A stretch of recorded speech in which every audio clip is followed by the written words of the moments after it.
I'm Stephen Kent. Thank you for coming to the Zoomer versus Boomer debate. So let's get started.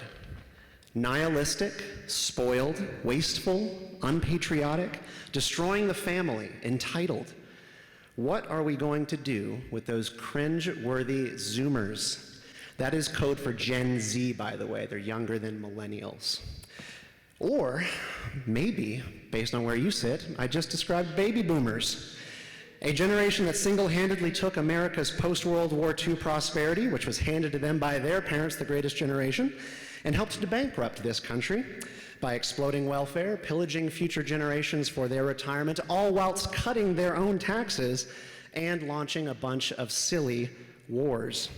But those Zoomers, they are content to keep riding around crowded sidewalks on their e-scooters and following Lil Nas X into whatever sort of hell he creates for all of they/them.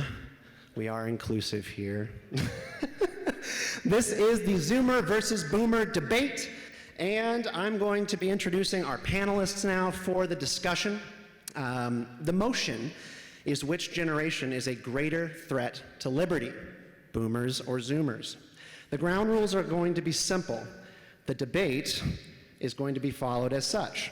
Share the floor, all the panelists who can hear me back there, have fun, and for them and to all of you out there, remember, sticks and stones may break my bones, but words are violence.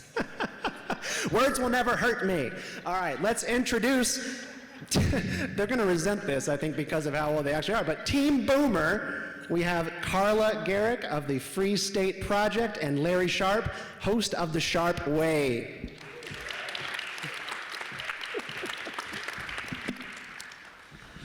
I feel like your honor has to be defended, you're Gen Xers, right? Yes. We'll just show our hand here. You're defending your parents. Okay, yes, we feel categorically everyone should know we are not boomers. But they're here to defend your honor. All right, and we have Team Zoomer, Brad Polumbo and Hannah Cox of the Foundation for Economic Education. That is fee.org. Welcome.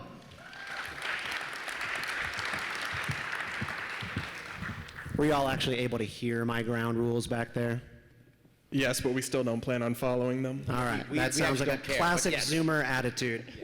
All right, we're going to do an opening statement model here from a representative from each side, and then we will dive into a lot of fun, divisive topics. Elders go first. As the old man, thank you. So why should we be concerned about Zoomers versus Boomers, right? Well, there's one obvious thing. Zoomers are going to be around a whole lot longer, right? That's the obvious thing. But there's something more important. What does a Zoomer think? What has a Zoomer experienced? If you're a Boomer and you hear the words, say, socialism or Cuba or something like that, you're afraid.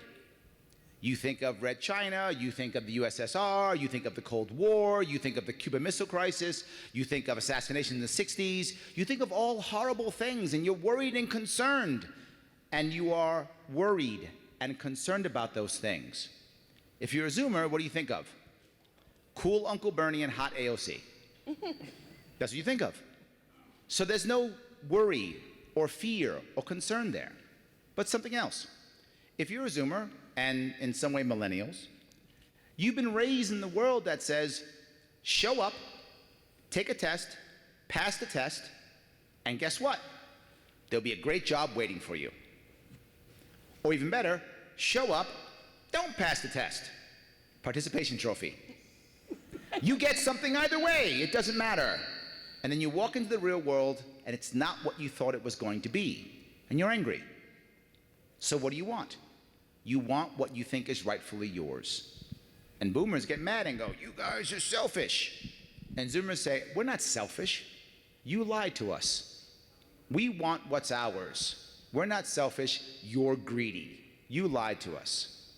How is that generation, who doesn't fear socialism, who thinks what is coming to them is what's earned and deserved because you lied, how are they going to build liberty in our nation? Wow, tough. I'm done. Thank you, Larry. Brad Polumbo, your response. Actually, not your response, your opening statement. Yeah, absolutely. So, everybody, Brad Polumbo. I'm age 23, so I just about make the cutoff for Gen Z. And I consider myself proof that not all members of Gen Z are pansexual communists. Just most. But I'm not actually here, really, to defend Gen Z, because from the libertarian point of view or conservative point of view, that's pretty difficult to do. Gen Zers support socialism by and large. They oppose free speech, all sorts of things that, as limited government or libertarian-leaning conservative people, we believe in. But we have to ask why they support those things. Because it didn't just happen. We didn't just wake up one day and that was the case, but rather it's because of generations of failure that created the dysfunctional status quo that pushed so many Gen Zers and millennials to these extreme beliefs. And the blame for that rests largely, not exclusively, but largely with the boomers. Who controls Congress? Who have many of our presidents been? What generation of in recent years, right? The people in our power are not the TikTok stars right now. It's the people in the baby boomer generation and Gen X who control things, and that means that they're responsible for the results. And just kind of a preface, before I get booed, when we're talking about generations, Gen Z or baby boomer, it does not apply to any individual, right? Because nobody's a monolith. But as a whole, as a majority, baby boomers have voted a certain way. They have made certain collective decisions that not any individual is responsible for them, but as a generation they bear some blame. So I humbly submit to you that the reason Gen Z is so far astray is because of the hypocrisy and failure of baby boomers that came before us. Baby boomers are the ones who said they opposed socialism, but then threw their walkers against the wall in a fit of rage anytime a Republican politician tried to touch Social Security. Baby boomers are the ones who called millennials and Gen Z entitled, but think that the rest of society is obligated to pay for their health care via Medicare.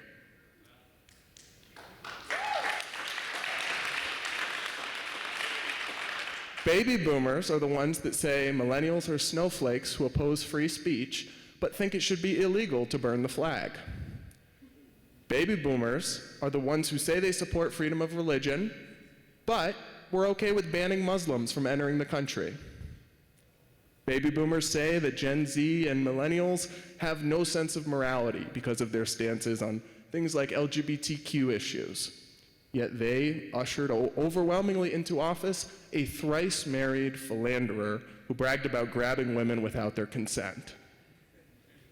So, I humbly submit to you, and we will argue, that the reason Gen Z and millennial are so far astray is because they've grown up in a world utterly broken by mismanagement and by hypocrisy, which has turned them off to the principles of our Constitution, of free markets, because they see the $28 trillion in debt and the highly regulated, crony, failed economy that we're in today, and they think, oh, that's capitalism. They're wrong.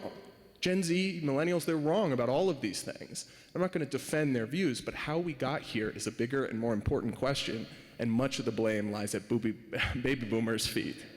I think a great place to start this is what Brad has just laid out. All right. Can I rebut? You're losing the audience. Well, I want to start with a question, and then you can work it out. Calm down.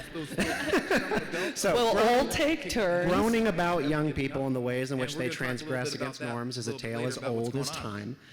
Why is the hatred of millennials and Zoomers really that much different? Let's do the money show.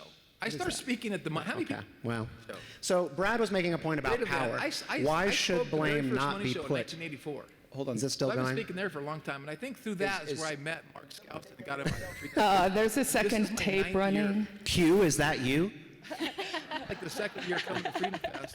I mean, I was the I'm just like, does everyone else hear that, or is it just in my head? I said, could you do Oh man, I was starting to lose it. All right, it's over. So Brad was making a point about power. Why should blame not be put at the feet of the most powerful, politically connected generation that currently walks this earth? Because the Zoomers just like to blame things. It's a victim culture, and they will be the biggest threat because they're going to be around the longest. The proposition here is who is going to be the greatest And threat at the last to one in liberty. 2019 And clearly the boomers, I'm sad to say, are on their way out.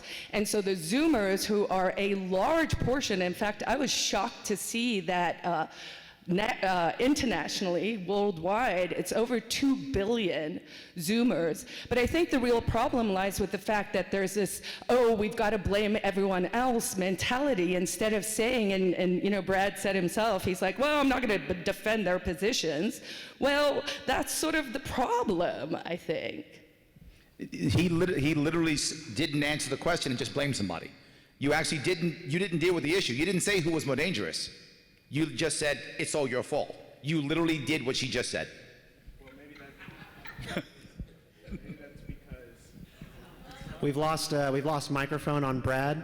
I think this is a conspiracy by the convention. Must be boomers in the back. Yay, go boomers who know how to use technology and tools in the back. too. So we started working with Shopify, and I said, I can't do what I want to do on Shopify. I got to hack the code. Am I going to have to come back there? Okay, now it's on? Yes. I figured it out. You're good. Okay, we're good.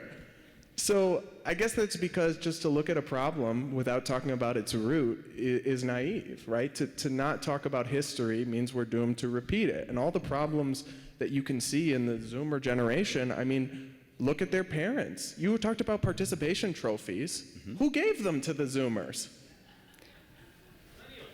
I also want to say that there's still time for Zoomers to change. We've seen this with many other generations where people start off with very bad ideas before they get into the real world. And, I was never somebody who leaned left wing, but I will say, even when I graduated college, my concept of money was so far removed. I remember coming out and thinking, I don't really know how much I need to make to survive. Like, I'd never paid bills. I had no idea.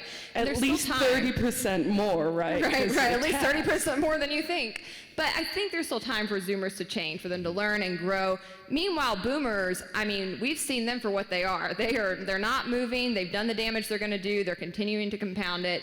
And it's disappointing to me because when I look at where the Boomers came from and where they started and what they ended up doing in this country, I still can't wrap my mind around it. These were hippies. These were people that were all about free love. They were about not bombing other countries. They didn't like war. And then when they got in power, look what they did. They came in, they expanded the military-industrial complex, they've waged forever war, they've jacked up our taxes, they've spent just as much as anybody else, and then oftentimes we've seen them come in and try to pass very aggressive social policies that control the basic decisions of individuals that have nothing to do with anybody in government. And so that is my problem with them, is that they didn't age out of it. They actually aged out of a pretty good place, I think, in society, and went the opposite direction when they got power. But a lot of the complaints you hear are things that, same-sex marriage, that is something that now exists, right? That came under this, under Boomers. So I think there's a sense that, It came in spite of Boomers. Look at the polls. Well, but you guys, Zoomers are like, oh, we're so put upon. I'm like, but, the Boomers went through world wars. They went through economic crashes. They went through, talk to a Boomer. They will not eat a turnip. Do you know why? Because in the Depression, people had to eat a lot of turnips, right? That's the great generation. So, okay, that's the silent generation. So from there, right? But the point is, this generation is the most fortunate generation in the history of mankind. The world, although we like to say it's a terrible place, is actually an incredible place. Markets and capitalism has created peace and prosperity. Yes, we have debt. Yes, we have problems. Yes, the Boomers, and also, claimed that they were for small, limited government, and I agree, gave us this kind of giant mess. But where are we heading if the Zoomers are literally like, we see your giant big government and give you, we want more. So if you're complaining about the debt, I don't know where these Zoomers think they're going to get their student fees for free, because you know what you need for that? A whole lot more debt. So the problems you're identifying are in fact legitimate problems, but there's nothing that I see from the Zoomer side that is actually suggesting that we're not going to make those problems much worse. But we're getting a little bit away from what I think the actual question is. And your point, Hannah, is on the nose. The reason why I think the Zoomers are so dangerous is the same reason why we have to reach out to them, right? They are the ones we have to change. And to your point, I think they're also the most malleable, right? They're the most malleable, and we have the best chance to change them, and we must, because if we don't, everything you're saying is true. Yep, I think that's absolutely right. And I've seen that work. You know, we have to go talk to them. We have to have hard conversations. There's a young woman at FreedomFest today that I started mentoring about 2 years ago. She was working on some death penalty work with me, and she was leaning pretty left, kind of into socialist stuff. And after working around me, she kind of started moving. She started reading the law. She started reading free market economics. And now she's here at a table at FreedomFest as a full-fledged libertarian. Nice. They're not ungettable, but nobody's talking to them, and they have every right to be mad. And I think the problem is that when you look at people who feel the system is rigged and you say, get over it, you're entitled, things didn't go your way, poor baby. Well, the reality is the system has been rigged by the boomers for themselves against other people. And so you have to come in and actually answer that and say, you're right, it has been rigged, but not by your landlord, not by your boss, by your politicians who came in and structured this system to where it benefits the few people who are connected to them and screws everybody else over. And that's what we're not doing very well in our movement, is going in and helping them see the root cause of problems here. Well, because if the problem is that Gen Z is far left, that is the problem. But part of the reason for that is because the right, or the alternative, has totally and woefully failed to market any sort of serious alternative. Yeah. AOC's on Instagram Live, reaching millions of people, right? Whereas the Republican Party is still more focused on Fox News, which is preaching to the baby boomer crowd, right? There's no outreach. There's no conservative solutions for the high cost of college. There are solutions, but they're not talked about. They're not campaigned on. If people care about student debt, they're like, oh, I guess Bernie's the only one that cares about the things I care about. Climate change, I listened to a great panel debate earlier between two different conservative perspectives on this stage, and one of them is denying that any problem exists and says if you even acknowledge it, you're basically like AOC in the Green New Deal. Whereas the other one is saying, hey, we need to provide alternatives about how the free market can address this problem because young people care about it. Look at the polls. But they're the minority still, and hopefully they're growing. But part of the reason Gen Z is so far astray is because boomers, and not just boomers, but previous generations have failed to appeal to them on the issues they care about with real solutions, leaving them to the left by default. Let's talk about some of those issues, because climate change and the idea of fairness are the things that consistently top polls for concerns of millennials and Gen Z, and I think it presents one of the most opportune policy areas to completely upend the way that our society works and dismantle capitalism, that is addressing climate change. So Zoomer rhetoric around climate change goes something like this. Boomers have spent 30 plus years denying the evidence around climate change, and as such, I've threatened our actual ways of life. Like, you're having to buy air conditioners now in Seattle, and you never had to do that before. Actual ways in which we are living. But Gen Z solutions veer right off into Mao's Red Book. Like, that's where their instincts are. So make the case, please, for why boomer complacency on climate is worse than some of the medicines that your cohort proposes.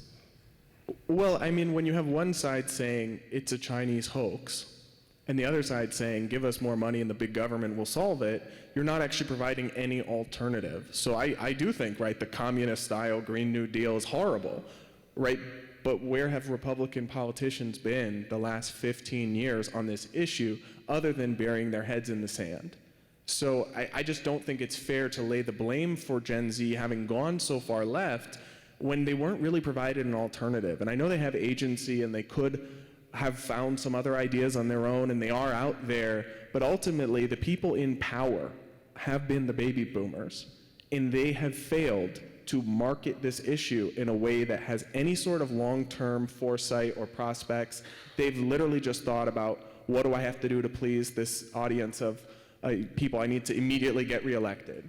And boy, is it a missed opportunity to talk about the free market, because I'm not into climate issues. It's not my top issue. But I will tell you, when I'm out, one of the number one things I get approached about are people who want to know, what is the free market solution to climate change? What are the answers? They want alternatives. They're looking for them. They're open to them. And so even though it's not my top issue, I know that it's important that we lead on it. I know it's important we have those answers. And it's a great opportunity for us to then furthermore educate people about the power of the free market in general. Because then once they understand how the free market can solve this issue they care a lot about, then they're going to start looking into other free market solutions for other issues they care about. So to totally leave it there is a huge missed opportunity where we really could be doing a lot of groundwork with people on a topic that they're very passionate about. I was just going to add, I mean, I'm so torn because we're not, I'm not really advocating for the boomers, so I kind of want to, take your side a little bit here. I do think the boomers made a huge mistake with regard to nuclear. One of the things we are seeing, and this is certainly something that we should be pushing with the younger generations, is nuclear. There's clean nuclear now. It's green. When I talk to environmentalists, the smart ones have run the numbers. There's not enough wind turbines in the world to actually, scale up on the level we need to. So that would certainly be a way to, I think, reach out, is, third and fourth gen nuclear. You can use spent uranium. It's something like that is an option that, maybe could be a crossover. I also want to add, we use this term woke so much, right? And people are woke. And I kind of feel like a lot of libertarians were woke 10 years ago. Like I remember when you get mad about stuff, and, when I was in college in South Africa, I certainly, you learn your colonialistic history, and that makes you mad and whatever. So to some extent, some of this anger, I think, from their side is not misplaced. I think where we're losing the opportunity is to take that and to gently then offer these ideas of the market, right? So I hardly ever see, all you see on social media is people attacking others for being woke and then not properly telling them. But part of the solution here is free markets and private property. But and here's the problem, though. How can, for example, not you guys specifically, right, but older generations, market free market capitalism to young people when they spent their entire lives selectively enforcing that belief, right? Running up trillions in government spending Let me touch the piece them, getting their own taxes cut, yet then crying, calling everyone else entitled. I would push back the same way you pushed back. You said we have to market better to the Gen Z. You have to market better to boomers. Boomers have all the money. Boomers vote. Boomers run this, they run this nation. So you can cry and get mad, and instead, what has the left done? The left has alienated boomers like there's no tomorrow. They're all wrong, they're all bad, they're all old, they're all evil, they're all mean, they're all racist, they're all everything bad. And you want them now to come and take their money and their time and their vote and to help you? They're not going to. So I would push back in the same way. You want us to market better to Gen Z? Well, then market better to boomers. And instead of alienating them, bring them aboard and say, help us out. You've got the money. The boomers have all the money in the country. You all vote if you're a boomer. The boomers vote. Gen Z doesn't vote worth a damn. I know I ran for office. They don't vote. So they don't vote, but the boomers do. So how about instead of alienating them by calling them anti-woke or whatever you're going to call them, say join us and help us fix this. I want to talk a little bit about truth. I think You were supposed to clap. change. Thank you. Please clap. Yes. All right, so let's talk a little bit about truth. Facts don't care about your feelings is a pretty popular slogan these days. You hear lobbed on the right to knock around campus leftists and SJWs. It's like the Fox News ethos, like in a nutshell. Young people are just overly sensitive, they say, and don't care for facts. Which generation has the most complicated relationship with truth in a way that makes their views a threat to individual liberty and self-government? I will say, anytime I drop the OK Boomer thing online, which I find very funny, I just do, like it won't ever not be funny to me, and what makes it funny, I think, is the response. Like, this really gets under the skin of boomers. They're so upset by it, they can't. Discrimination. Yeah, they're like, wow, ageism. it's like, okay, this is a joke. It's meant to kind of poke fun. And you guys throw shade all the time. You've said we're a bunch of avocado toast eating people who can't like get our act together, and we're just so entitled, and we can't buy a house because we have no self-control, and on it goes. Like, we get knocked all the time, but then you push back at all and they do totally melt down. And I just think there's a lack of self-awareness there in general around this generation, and they don't oftentimes want to confront the reality of what some of their policies have been. And I've seen this over and over. That's a lot coming from a generation that doesn't believe in biological sex anymore. What do y'all think about that? That's funny. Go ahead, please. So to the question of truthiness, right? Facts don't care about your feelings. I struggle to understand that a generation that grew up on the internet, right, where facts are at your fingers, that things should be so hard.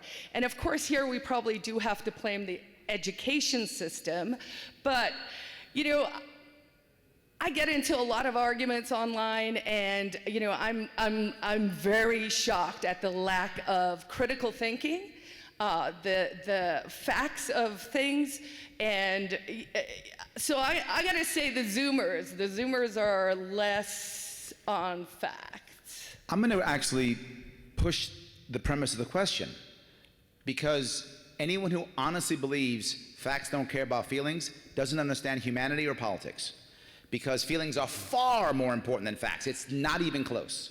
Feelings destroy facts, feelings change facts, feelings make up facts, feelings do all types of things. And not just that, people who vote don't vote on facts. They vote on feelings. People who do things on feelings. Feelings are far more important than facts. It's not even close. But and if should we they think, be? Doesn't matter what they should be. Lots of things should be true. We should have a better government. We don't. Lots of the shoulds are awesome, but the reality of it is feelings matter tremendously. Politics is emotional. And for us to not believe that only hurts us. So we have to realize Gen Z, Gen X, every gen is going to be emotional, and we have to stop using trigger words that make them angry. We have to, so okay, boomer is funny, but it triggers boomers. So we have to worry about it. You can't say capitalism to a socialist, because when you say capitalism, they will always hear crony capitalism. They will never hear capitalism. You can't say free market to a socialist. They will always hear big guys win, little guys get crushed. You have to change the way you speak to them. Feelings are all that matters. Facts are secondary. Yeah, I actually don't disagree at all, and I don't really think one generation is more in touch with truth or the other. It's just different issues, right? Like the percentage of boomers that believe Donald Trump is still going to be sworn into office again versus the number of young people that think socialism has never been tried, right? Like, yes. I think all people, unfortunately in this day and age, have a detachment from facts when their emotions, and we really do have to flip the phrase on its head. Feelings don't care about facts. Yes. So we need to market our ideas of liberty and free markets. I talked about this the other day with the $15 minimum wage. You can reply to a progressive with supply, demand, some graphs, some charts, but that's totally the wrong way to go about it. Talk about the victims of the $15 minimum wage. The small businesses crushed while Amazon thrives.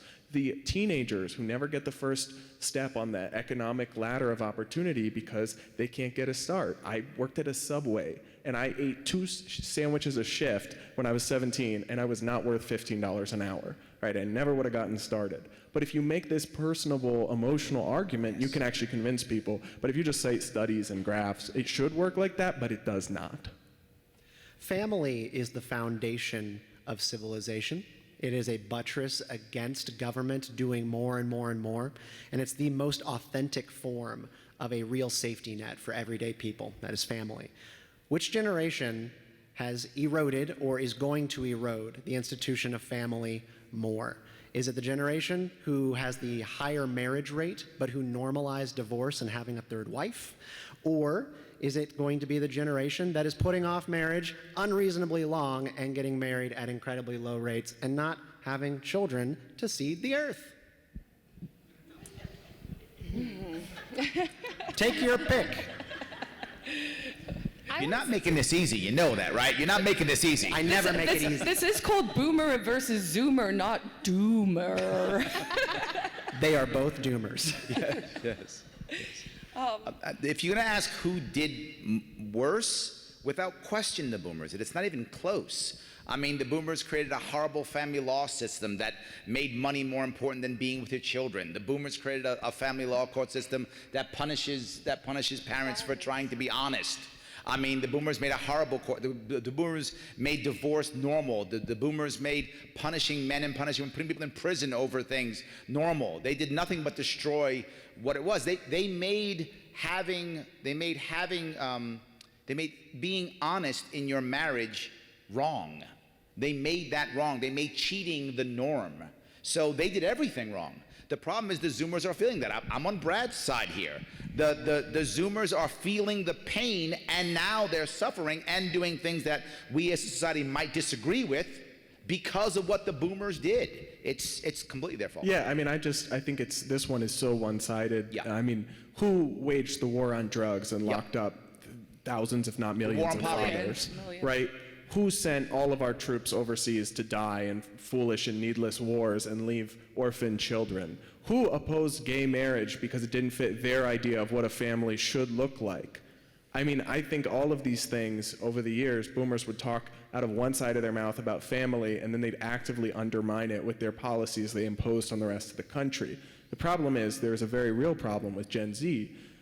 But there's also, I think, some positive signs. A lot of young people grew up, both my parents are divorced. I mean, and when I get married one day, I'm going to be very specific about it, but do everything I can to avoid that outcome. So I may get married later than my parents, but I would predict, and we don't know, that there'll be a lower divorce rate. And I think that hopefully we'll see a course correction because Gen Z's been burned by the destruction and erosion of the family from past generations. And I think, I'm just going to throw in a plug for forgiveness here. Okay. One of the things I'm seeing with the younger generations is this like all or nothing, right? The cancel culture. They're like, you have no room to be wrong. And I think one of the things the boomers did, and actually that statism itself does, right, is we have this system that is based on the belief that they can never be wrong, right? The government can never admit it's wrong about anything. And that's the problem. I mean, we saw it with COVID, we've seen it with the drug war, we've seen it with all these things, right? So they have to lean in, and we can argue whether it's a liability issue or what it is, right? And so I think if we do want to heal the world, to get all hippie here for a sec, I do think we should start to think culturally about forgiveness and about this notion that people make mistakes. We're human, people screw up, right? And that we shouldn't sort of lean into this notion where people are like, oh, they said something stupid and now they're never ever allowed to have a job again. Or because, I mean, that sort of model is going to create an incredibly worse thing where we've taken it out of the prisons and into the streets, which of course is what happened in this past year, is, they were like, oh, we can't put you all in prison, so now we're gonna lock you down in your houses. So I think when we're reaching out to younger generations, we should be talking about the humanity that we all share and really talk about, let's not make these stakes so black and white and all or nothing. Let's admit that, we're human, we're fallible, and then, sort of leave that room for improvement. And I think that's something that all generations share up to this point, and I really do think that that's a way that we can start to really create a better, healthier future for all of us. Yeah, the older generations. Yeah, so please, that's awesome. I think the older generations are more forgiving. I do think that's true. They're more forgiving. Not all of them are forgiving, but I think if you look at it percentage-wise, I think you find the older generations that we've been through more, and we're more forgiving. I think it's true. We've heard a couple times about the endless wars and which generations start them. But I have a genuine concern. I think most people in this room are probably pretty anti-war. I am too, but I think that they are just a fact of life. They happen, and you have to be ready to fight them when the time comes. And I don't look at your generation, and I'm gonna give this to Hannah. Do you trust the men of your generation to defend this country if there is a time for that to happen? Because I do not. Oof. I mean, no, and it's not about whether somebody's masculine or not. I really think it's a good thing we've moved away from some of these traditional stereotypes of what's masculine, what's feminine. I hate that. But I think the bigger problem is that people are not going to stand up to defend this nation because we've been so burned by them leading us under false premises into bad wars before. So why would we trust them this time around? How are we going to know when there's actually an existential threat?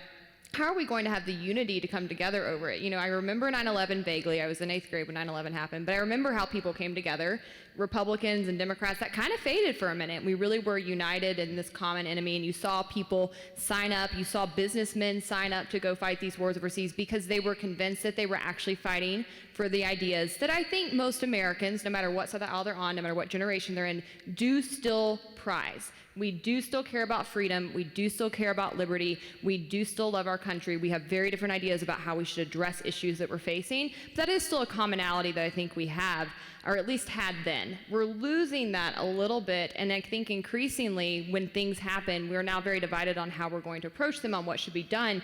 I can't really picture something happening again that would bring America together in that way and where you would see people willing to go fight in that capacity. But again, I think that goes back to really bad foreign policy for 20, 30 years in this country, where nowadays, I don't know that people would be quite so ready to believe that this was something we had to go fight, this was another war we should get involved in.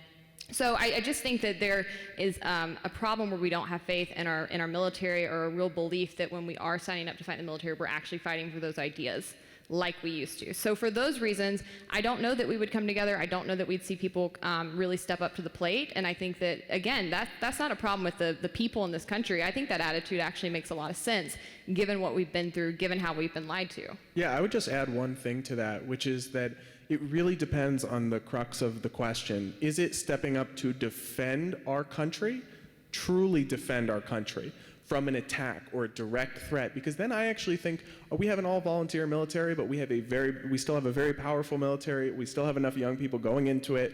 I'd be confident that they would step up, actually. The problem is they're not going to step up to go wage a regime change war in Iran. Well, nor should they. As a veteran, I deal with a lot of veterans. I'm an older veteran, obviously. I was in the Marine Corps in the 80s and 90s. And I deal with vets all the time. Remember, veterans are less than 10% of our population. Active duty, less than 1% of our population. So all we need is 10% of our youngsters prepared to go off and fight a war. Yeah, no problem. There's enough youngsters who want to prove their mettle, who will go off to fight even a foreign war, who will not care. How do I know? When I was 17 and I joined, I would have fought anyone Ronald Reagan told me to fight. It wouldn't have mattered. I didn't care. I'm being forward. I'm the most pacifist guy you know now, but when I was 17, I wasn't. I was prepared to go off and fight whoever Ronald Reagan told me to go fight. And I think that doesn't end. I know many youngsters now, young Marines, young soldiers, young sailors, who would do it again. Now, once they're out, they are burned and will never go back. But the youngsters now, if you give them a test to test their mettle, there's enough of them in this country to defend or go fight a war, whatever. I'm not concerned at all. I appreciate the level of optimism and hope. I want to give the panel an opportunity to go down the line and give their final closing thoughts on generational differences and whether or not liberty is going to make it. Larry, would you like to begin us off? And we'll work our way down to Brad. Absolutely. I say that the Zoomers are the most dangerous and the most important, both. I agree with specifically what Hannah said, saying that they're malleable. They are. And we have to realize that they're not a lost cause. And we can't just go, oh, you crazy Gen Z people, that is a terrible idea. We should understand they are critical.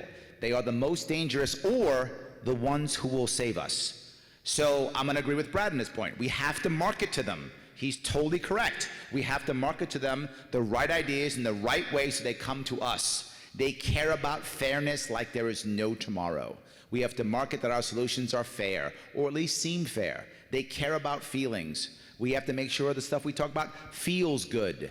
And we have to get them to care enough to speak nice enough to the boomers, because the boomers have all the money, and they vote, and they have the power.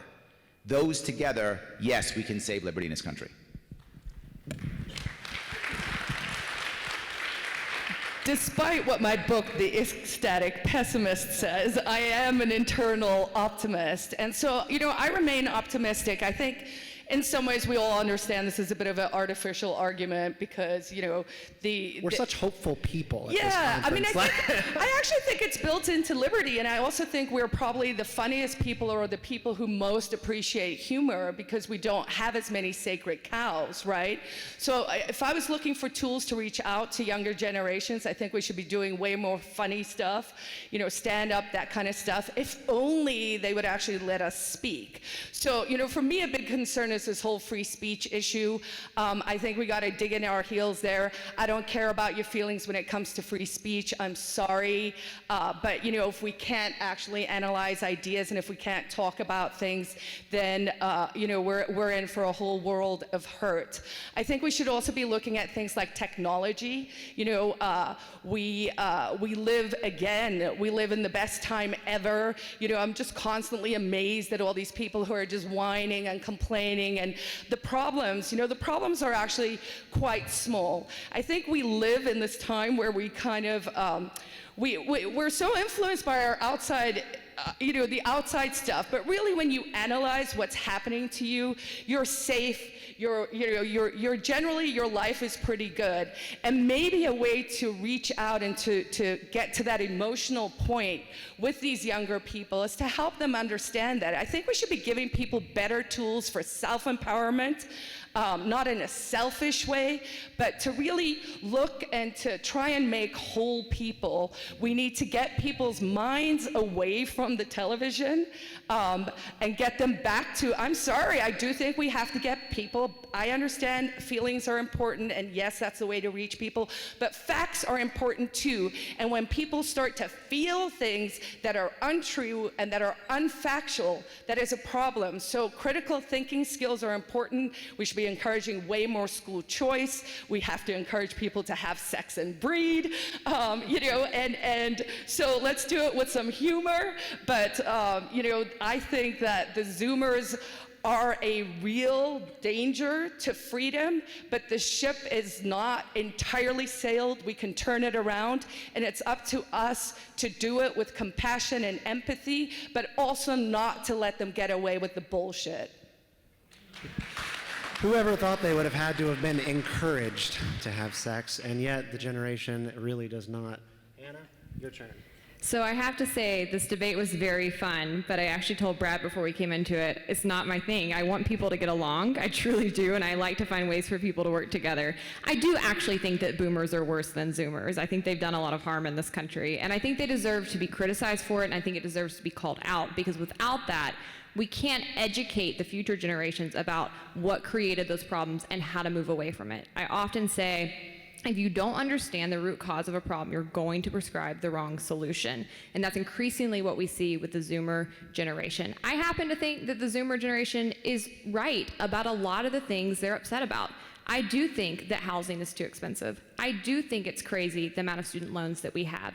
I do think that we don't have as much flexibility in our work schedules as I wish we had. These are real problems, but these are all real problems that the free market is more than capable of responding to. And the reasons that it has not done so already is because of government barriers that have been put in place. And so if you can get in front of Zoomers and really help them understand these root causes of their problems, I think you can then form alliances where things can get done. And I don't think it happens overnight, and I don't think you can partner with them on 20 issues at once. But pick one. Listen to them, find out what actually is the most important issue to them, find out what their concern is, and start offering them real solutions that would be a good compromise where you can address it from a free market perspective. And you'll find that once you do that, you build relationships, and then you can build upon that. And then you will see people start to move in their ideology. I've seen it happen over and over again. I'm really optimistic about that, actually. I'm encouraged by it. I think that we have great messengers and communicators coming up in the liberty movement. I think we have dedicated people who've been working in the field for some time. We can do this. We just have to make the effort. We do have to pay attention to how we're talking to them, and we have to make sure that we're taking the time to explain the things that cause the problems that are in our society, instead of trying to deny them or pretend that everything the right has done has been totally fine and that we don't have anything to do with these problems that have been created. There's a lot of dirty hands when it comes to these things in our country, and we need to tell the truth about that, speak truth to power. I don't think it helps to just criticize boomers all the time. They are still in power. They do still carry a lot of weight in this country. It's not helpful to demonize them and ostracize them. But I also think we have to have frank conversations about the reality of their policies and what the implications have been.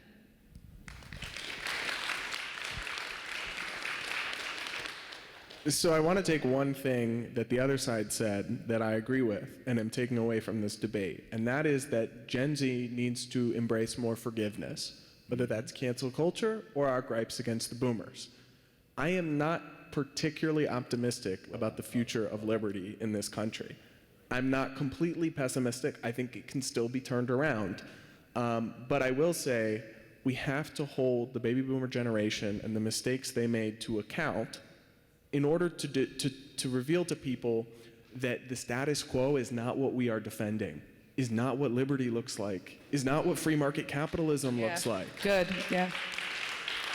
So we need to talk about the fact that baby boomers and previous generations bankrupted this nation, they built a carceral state, they made many other mistakes, and then we need to forgive them for it and move on with solutions. And so, are the boomers more dangerous to freedom? I think they have been. I don't think they have to be, and I think that if Gen Z could ultimately end up being more dangerous if we don't turn the ship around. But we still can, and it's not too late to do that. Yes. Yeah, thank you so much. This was a lot of fun. I just knew that a debate format, Zoomers versus Boomers, would still inevitably drift towards kumbaya, because we believe in each other still. And I think that's great. There's some real points of tension, but people at this conference, in this room, on this stage, we believe in each other, and that's what makes us different from the other side. Thank you for coming out today to this panel. We'll see you next year.